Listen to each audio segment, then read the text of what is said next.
Hello, so I wanted to do a quick tutorial on the Thardus Dash and Thardus Jump. I've set up the load trigger here, as you can see, for where the fight starts. It kind of ends where this giant rock is, and this giant rock is kind of instructive because it gives us a point of where we're going to be doing most of the things we're doing for the Thardus Dash and Thardus Jump. I'm going to start off by showing you the Thardus Jump itself. It's technically a bit more difficult to do, but it's a bit easier in some ways. It's a bit more cohesive and it feels like there's less to set up, and you can do it in PAL, which is also really awesome. So to start off with this, we're going to use this, take a damage boost off this little rock here. Once we do that, we're going to jump on top of it, and then once we jump on top of it, we're going to jump towards this bigger rock. And as we jump towards this bigger rock, we're going to keep jumping because we'll have run over the damage timer. And once you land on the big rock, it'll damage you and try to boost you towards something else. And if you jump, you can control yourself in midair and prevent yourself from moving away.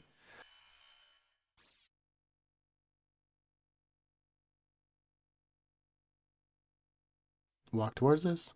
You grab a damage boost here, jump on top, and jump on top of this and keep jumping so we can reorient ourselves.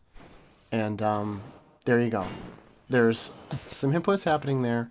Not super complicated, but you're going to want to jump as soon as you land and take that damage and orient yourself a little bit.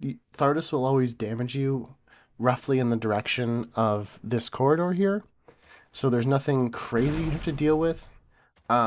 If you want to make sure you're on track, you can pause the game and check the map screen and make sure. So Samus is actually like oriented sort of in the middle of this kind of giant triangle prism, whatever this is. And she is always facing the correct direction as to whatever that is. So you can orient yourself and find out, like, obviously if you're facing this direction here, you're not going to be able to make it.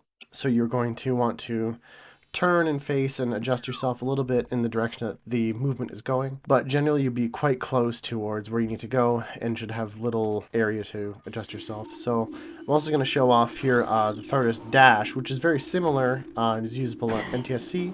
Kind of adjust yourself on this rock and dash off top, and there you go. It's the same idea, same concept, and quite interesting, quite tricky. If you're going for it in a single segment, peace be to you. It's difficult, but very fun. It's probably better to practice on emulator, or at least something that's close to like saved in the Magmore Cavern save. Yeah.